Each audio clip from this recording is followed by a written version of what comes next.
guys, welcome to another video by myself, Juliette. Today we're going to talk about a really difficult part of learning technologies and corporate training, and that is how you actually get behavior change. And there's a model today that I want to talk to you about, and it's called the hook model. Okay, so that's what today's video is all about.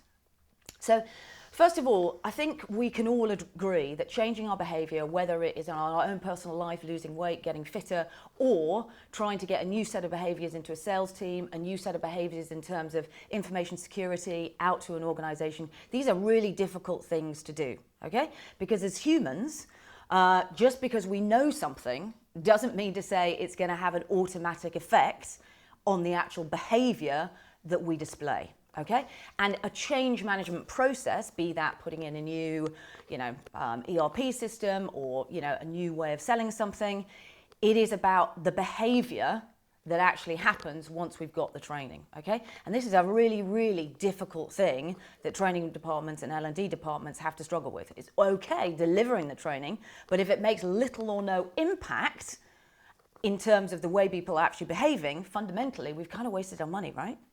So this is why this hook model is really important, okay? So I want to talk about the hook model by a guy called Nir Eyal, and it was a book that he wrote called Hooked, How to Build Habit-Forming Products, okay? So if you guys want to know a bit more about this, then check out that book. So first of all, what is a behavior change, or what is a habit? Okay, just so we're all clear and we all know what we're talking about. A habit is something that it's a pattern behavior that happens unconsciously. You just automatically do it, right? So if, you guys out there who go to the gym regularly, you go so regularly that it would be like, why wouldn't you just go every day? It becomes like one of those things that you're like, actually, if I don't do it, I feel more weirded out than if I did, okay? But in order to get to that good habit, you have to consistently work hard at basically doing something that your body might be uncomfortable of doing for a period of time. And this is what this book touches on, okay? So what we're trying to do is we're trying to replicate behavior daily that basically forms a pattern of behavior and a new set of behaviors, okay? And once we've got into these new behavior patterns, they're very difficult to give up because the brain doesn't have a lot of space, and what the brain likes to do is go, right, okay, I've now got this new good habit, I don't want to think about it, okay? Because your brain is being impacted by so many different things. The difference between having a new set of behaviors and a new habit is they are unconscious. It's like your drive to work, right? You're just driving to work, you don't necessarily think about it, right? It's the same type of thing.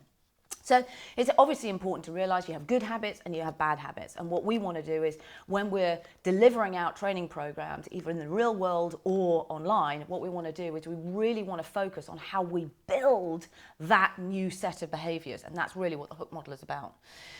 Because fundamentally, what the brain, a great example of this is Barack Obama, or you've probably heard of Steve Jobs. They only wear, or Steve Jobs did wear, a set of jeans and a white t-shirt. Mark Zuckerberg is the same. Barack Obama only has two things for lunch. The Sage of Omaha, exactly the same. Only eats McDonald's for breakfast.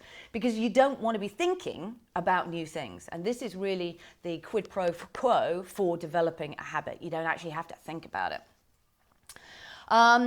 Now, the issue is that actually forming a new set of behavior, as we know in learning and development, and as we know in training departments, is actually really difficult. And on a personal level, we also know that's really difficult because how many of us have said, right, my New Year's resolution is to read a book a day, and then, 80% of us have already failed to do that. So, or the gym, or, no more glasses of wine in the evening, or whatever it is, right? We fail constantly. So what we need to do is find a way of giving ourselves a bit of gratitude, a bit of love, and to find a way of forming a new habit, which could be seen as difficult, very attractive to do. And again, that's where the hook model comes in.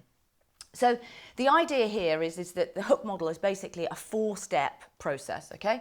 First of all, there's a trigger, right? So that could be in the area of learning and development, that could be, right, a new piece of learning is coming my way, okay? So I'm going to trigger this event with something, an action, right? So that could be let's kick off this program, let's start learning together. Then you need to do something back, right? So you're going to buy something to the gym, you're going to walk into the gym. Then you actually need to do something on the treadmill or do something with the weight machine or whatever, right? So that is the action, that's the next thing. And then in order to do that, and this is sometimes where we go wrong, you need a variable reward, okay? On a platform, on a learning technologies platform such as growth engineering, you will get a reward for doing that. So that could be a badge, it could be XP, it could be leveling up, it could be social kudos, it could be any of the things we're talking about. In the real world, right? You're going to the gym, you've made the gym, you've gone on the treadmill, then you need to reward yourself, but a good reward, right? So don't come out of the gym going, God, I really need a reward and head for the chocolate. What you're doing is you're getting yourself a healthy juice or whatever it might be. But if you think about this model before you try and develop a new habit, you're more likely to be able to stick with what you say you're going to do, okay? So now we've gone through the third. So we've got a trigger, action, then we're going to give ourselves some reward, and then finally what we're going to do is we are going to have a sense of investment, okay? So what that means in our personal life is we're going to thank ourselves for giving ourselves a really good workout. We're going to praise ourselves for not having a Big Mac for the third day in a row. We're going to praise ourselves for the small investment of not having, wine 2 days on the trot, okay? But we are going to consciously do that with our brains, and in the same way, if you're on a learning platform, or you are going to say, you're going to share that investment, that reward that you've been given with a pool of people, okay? So that investment you feel is paying off. That's the critical thing here. So by understanding there's going to be a trigger, you're then going to do something, you then need to reward yourself for doing it, and then you need to see the investment. So obviously over time, if you're going to the gym, you're going to see your body change. If you're losing weight, you're going to see, yourself losing weight. And if you're learning, you're going to see the investment now, not only immediately on a platform because you're going to get, rise up in the leaderboard, but also you should see that investment in your behavior as well. So if it's sales, you should see your sales go up.